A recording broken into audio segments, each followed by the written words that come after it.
আজ দুপুরে খাবারে আছে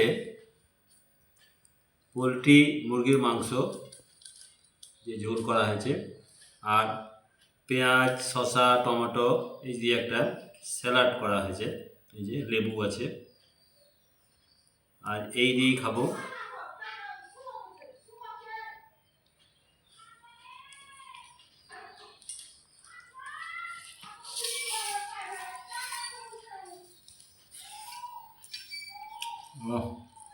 অপূর্ব, তুলনা নাই এমন রান্না। খুব সুন্দর হয়েছে মাংসটা।